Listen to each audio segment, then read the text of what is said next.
আসসালামু আলাইকুম প্রিয় কোরিয়ান ভাষা শিক্ষার্থীবৃন্দ, কোরিয়ান পাঠশালার একটি গুরুত্বপূর্ণ ক্লাসে আপনাদেরকে স্বাগতম। আজকে আমরা খুব গুরুত্বপূর্ণ একটি বিষয় নিয়ে আলোচনা করব, সেটা হচ্ছে বিনখান বা শূন্যস্থান। বিনখান এই কথাটি শুনলে শিক্ষার্থীরা অনেক ভয় পেয়ে থাকেন, তারা এটিকে এড়িয়ে যেতে চায়। কিন্তু মূল বিষয় হচ্ছে, আপনি পরীক্ষায় যদি বিনখান না করতে পারেন তাহলে পিছিয়ে পড়বেন, অন্যদের সাথে লড়াই করে জয়ী হতে পারবেন না। বিনখান অনেক সময় দেখা যায় ৩টা ৪টা, বেশিরভাগ সময় দেখা যায় ৮টা 10টা 12টা 14টাও চলে আসে। তো আপনি বিনখানকে যদি অ্যাভয়েড করেন তাহলে পরীক্ষায় ভালো রেজাল্ট কেমনে করবেন? তো সেই কারণে বিনখান বিষয়টা বুঝে ভালোভাবে আয়ত্ত করে গেলে অবশ্যই পরীক্ষাতে আপনি ভালো একটা রেজাল্ট করতে পারবেন।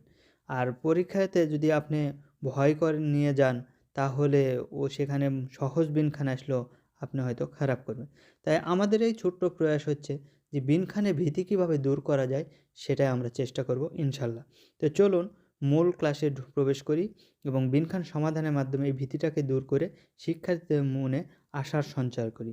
তো দেখুন, হেডলাইনে দেওয়া আছে বিনখানে থোরকাল খাজান আলমাজন খসুল খুরশিব, অর্থাৎ শূন্যস্থানে সবচাইতে সঠিক বিষয়টি প্রবেশ করতে বলা হয়েছে। এই যে খাজাং দেওয়া আছে সবচাইতে আলমাজন মানে সঠিক, এই কথাটার দ্বারা বোঝাইতে চাইতেছে সবচাইতে পাশাপাশি, সবচাইতে কাছের, সবচাইতে সঙ্গতিপূর্ণ যে ওয়ার্ডটা আছে সেটাই প্রবেশ করবে, অন্য কোনো ওয়ার্ড এখানে যাবে না। তো আমরা যদি একটু মাথাকে খাটিয়ে বিনখানগুলো দেখি তাহলে অবশ্যই প্রশ্ন সমাধান খুব ইজি হয়ে যাবে। বিনখান খুব একটা কঠিন বিষয় না, আমরা ভীতিকে মনে স্থায়ী দিই, এই কারণে আমরা ভয় করি এবং করতে পারি না। তো চলুন আমরা চেষ্টা করব আপনাদের এই ভীতিটা দূর করার জন্য। তো প্রশ্নে কী দেওয়া আছে একটু দেখি। সনন ভেদনাম ইমনিদা, আমি ভিয়েতনাম হই। আচ্ছা, আপনি একটু নিজেকে প্রশ্ন করেন, বলা হচ্ছে যে আমি ভিয়েতনাম হই, আমি ভিয়েতনাম কী হই? ১ নম্বর অপশানে দেওয়া আছে মঙ্গল, আমি ভিয়েতনাম মঙ্গল হই, আমি ভিয়েতনাম আবার মঙ্গোলিয়া হই। এটা কি মিলে? কখনোই মিলে না। ৩ নম্বর অপশানে দেওয়া আছে ইনচা, আমি ভিয়েতনাম ইনচা বা অভিবাদন হই। আচ্ছা, দেশের সাথে ইনচার কোনো সম্পর্ক নেই, অতএব এটাও হচ্ছে না। ৪ নম্বর অপশানে দেওয়া আছে নারা, একটা দেশের কথা বলা হয়েছে, নারা মানে দেশ, তো এটা হতে পারে, দেখি কি হয়। তো বলা হচ্ছে সনন ভিয়েতনাম নারা ইমনিদা, আমি ভিয়েতনাম নারা হই, অর্থাৎ আমি ভিয়েতনামের দেশ হই। এটাও অসঙ্গতিপূর্ণ, সুতরাং এটা হচ্ছে না। ২ নম্বর অপশানে দেওয়া হয়েছে সারাম। তো দেখুন সনন ভিয়েতনাম সারাম ইমনিদা, হ্যাঁ এটাই সঠিক উত্তর, যে আমি ভিয়েতনামের লোক হই। তো এখানে শর্টকাট টেকনিক আপনি একটা প্রয়োগ করতে পারেন, যেহেতু ভিয়েতনাম একটা দেশের নাম আসছে, সুতরাং এটা দেখার সাথে সাথে আপনি বুঝতে হবে যে যেহেতু আমি নিজে কথা বলতেছি, সুতরাং মানুষের কথা আসবে বা এই সম্পর্কিত ওয়ার্ডটাই আপনাকে খুঁজে নিতে হবে, বাকিগুলো কিন্তু কখনোই মিলবে না। তো এখানে উত্তর হচ্ছে ২ নম্বর। তো পরবর্তী প্রশ্নে যাই, সেখানে আরও বিস্তারিতভাবে কিছু জানার আছে, সেগুলো দেখি। দেখেন, পরবর্তী প্রশ্নে বলা আছে নেইরুল ওলগুবনাল হিমনেদা, অর্থাৎ আগামীকাল বেতনের দিন, জুমারে সিঙ্গুদুল গোয়া ইয়নহারুল ফোরো ড্যাশে খামনিদা, অর্থাৎ ছুটির দিনে বন্ধুদের সাথে সিনেমা দেখতে, ফোরো দেখতে ড্যাশে খামনিদা, অর্থাৎ কোনো এক জায়গাতে যাওয়ার কথা বলতেছে। তো উত্তর কী দেওয়া আছে দেখি। সজম বইয়ের দোকান, উনহেং ব্যাং, শিকদান রেস্টুরেন্ট, খুকজান সিনেমা হল। তো আগামীকাল বেতন আপনি পাবেন, আবার সে হচ্ছে জুমালের দিনে বন্ধুর সাথে সিনেমা দেখতে যাবেন। তো এখানে সিনেমার কথা যেখানে আসছে, তাহলে তো সিনেমা দেখতে অবশ্যই এটা সিনেমা হল ছাড়া আর কোনো কিছু আসে না। বইয়ের দোকান, ব্যাংক, শিকদান এগুলো হবে না, যেহেতু সিনেমা দেখার সরাসরি দেখার কথা বলে দিচ্ছে। আপনি বেতন পাচ্ছেন, মন প্রফুল্ল হয়ে আছে, সিনেমা দেখতে যাবেন।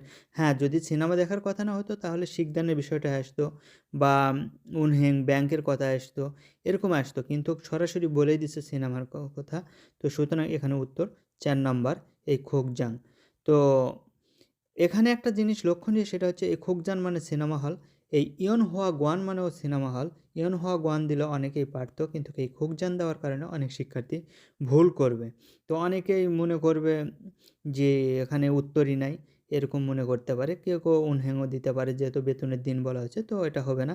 তো পরবর্তী লাইন নির্দিষ্ট করে দিচ্ছে যে সে হচ্ছে সিনেমা হলে যায়।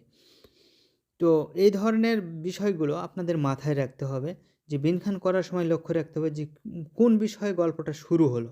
গল্পটা শুরু দেখে যদি নাম হয় পরবর্তী লাইন একটু দেখলে বুঝতে পারবেন যে বিষয়টা কী চাচ্ছে। তো চলুন পরবর্তী প্রশ্ন সমাধান করি, তাহলে আরও সহজ হয়ে যাবে ইনশাল্লাহ। যে সিংহনুন ড্যাশ ঝারামনিদা, অর্থাৎ আমার বন্ধু ভালো করে। আমার বন্ধু এমন কি জিনিস আছে যে ভালো করে? তো এখানে এইটুকু যদি দেখি, উত্তর দেখি, তাহলে একটু সমস্যা, যেহেতু আমার বন্ধু অনেক কিছু ভালো করতে পারে। তো পরে কি বলছে, সিঙ্গুগা মান্দুর ও জুনুন, অর্থাৎ আমার বন্ধু তৈরি করে দেওয়া খৈহাং অমশিকুল অঞ্জনা মাসুসুমনিদা, অর্থাৎ দেশের যে খাবার সে তৈরি করতো, সেই দেশের খাবারটা সব সময় স্বাদ বা মজাদার হয়। তো যেহেতু এখানে স্বাদ বা মজাদার খাওয়ার কথা বলা হয়েছে, তো সুতরাং এই সম্পর্কিত যে ওয়ার্ডটা আছে সেটাই উত্তর হবে। 1 নম্বর আছে খংবু অধ্যয়ন করা, 2 নম্বরে দেওয়া আছে ইওরি রান্না করা, 3 নম্বরে দেওয়া আছে নোরে গান করা, আর 4 নম্বরে দেওয়া আছে অন্ধ ব্যায়াম করা। তো অবশ্যই এখানে উত্তর 2 নম্বর ইওরি, যে সিঙ্গুনুন ইওরি ঝারামনিদা, আমার বন্ধু রান্না ভালো পারে। এখন এখানে শর্টকাট টেকনিক যদি আপনি খাটাতে চান, তাহলে যেটা আপনাকে করতে হবে, যে এই যে বলাই হচ্ছে খৈহান উমশিক, এই যে উমশিক, আবার হলো লাস্টে দেওয়া আছে মাছের সামনে দেওয়া, অর্থাৎ মজাদার। তো যেহেতু খাবারের কথা বলা হচ্ছে, সেহেতু এখানে ইউরি সাদা, অন্য কোনো কিছু হবে না। তো বিনখান করার সময় আপনার একটা জিনিস লক্ষণীয়, সেটা খুব ভালোভাবে লক্ষ্য করবেন। সেটা হচ্ছে এই যে একটু 2টা সেন্টেন্স বা 3টা সেন্টেন্স থাকবে, এর মধ্যে কোন ওয়ার্ডটা আপনি পারতেছেন, যে কোনো একটা ওয়ার্ড ধরে ওই ওয়ার্ডের সাথে সম্পর্কিত ওয়ার্ড আপনি খোঁজার চেষ্টা করবেন। অর্থাৎ আমি আপনাকে বোঝাতে চাইতেছি, গল্পটা যে বিষয়ে শুরু হয়েছে সেই বিষয়েরই ওয়ার্ড ব্যবহৃত হবে উত্তরে, অন্য কোনো ওয়ার্ড হবে না।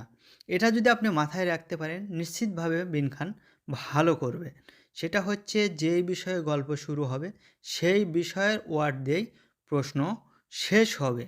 তো সেটাই উত্তরে থাকবে, সেটাই আপনাকে দেখতে হবে। দেখেন পরবর্তী প্রশ্ন আমরা দেখি, এরকমই আসবে। গল্প কি শুরু হয়েছে, বলছে থাউম থারে